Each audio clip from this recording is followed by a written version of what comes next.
Baru saja menjadi lebih jelas mengapa narasi kekuatan yang dijual oleh para ayatollah Iran mulai runtuh sebelum pukulan-pukulan terberat. Di bidang militer, pimpinan Iran dan Garda Revolusi berusaha mempertahankan citra di depan umum bahwa mereka masih mengendalikan konfrontasi. Seorang perwakilan Tehran menyatakan bahwa Selat Hormuz akan tetap terbuka, tetapi hanya untuk kapal-kapal yang tidak terkait dengan musuh-musuh Iran dan selama mereka mematuhi koordinasi dari Iran. Tak lama kemudian, Garda Revolusi mengancam akan menutup sepenuhnya selat tersebut jika Washington menyerang infrastruktur energi negara itu. Dan saat menganalisis proposal Amerika untuk mengakhiri perang, seorang pejabat Iran mengatakan kepada Reuters bahwa rencana tersebut tidak adil dan berarti menyerahkan kemampuan pertahanan Iran. Dan secara terbuka menegaskan bahwa mereka akan melanjutkan perang. Namun, versi ini mulai terbantahkan oleh fakta-fakta itu sendiri. Pada 27 Maret, dua kapal Tiongkok mencoba keluar dari teluk melalui Selat Hormuz, tetapi mereka berbalik arah. Bahkan setelah Iran berjanji memberikan jalur aman bagi negara-negara yang dianggap sebagai teman.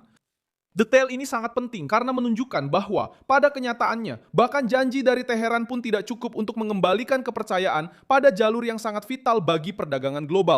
Pada saat yang sama, Prancis sudah berdiskusi dengan sekitar 35 negara tentang misi di masa depan untuk membuka kembali selat tersebut. Dan Uni Emirat Arab mengumumkan bahwa mereka bersedia ikut serta dalam pasukan internasional untuk melindungi pelayaran.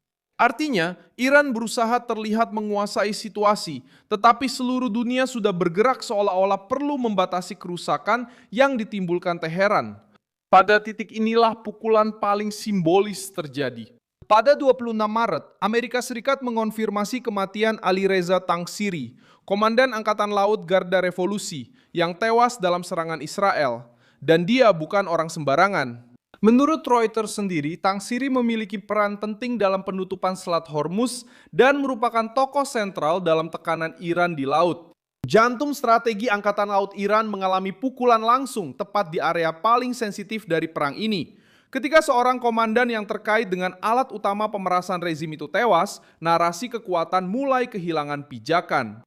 Meski begitu, penting untuk memahami bagaimana Iran masih berusaha mempertahankan sikap tersebut.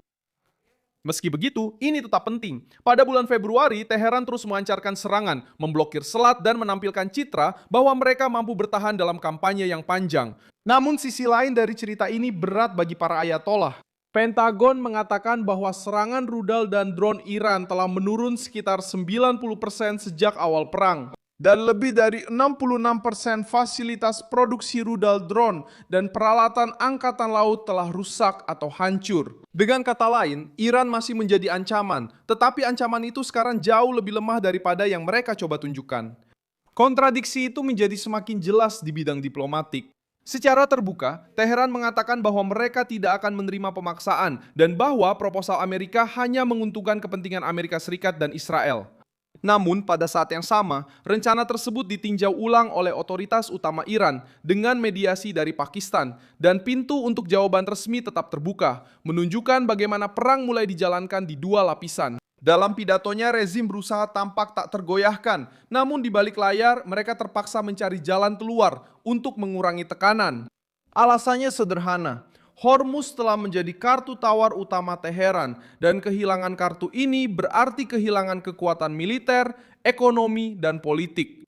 Ada juga tanda kuat bahwa narasi tentang keamanan dan kendali mulai runtuh di dalam rezim itu sendiri. Selain itu, pada 26 Maret, Reuters melaporkan bahwa faksi garis keras dalam kekuasaan Iran mulai secara lebih terbuka mendukung upaya untuk memperoleh bom nuklir, bahkan sampai pada penangguhan perjanjian non-proliferasi. Ketika sebuah pemerintahan memperkeras retorika hingga tingkat seperti ini di tengah perang, itu biasanya bukan pertanda ketenangan, melainkan pertanda tekanan.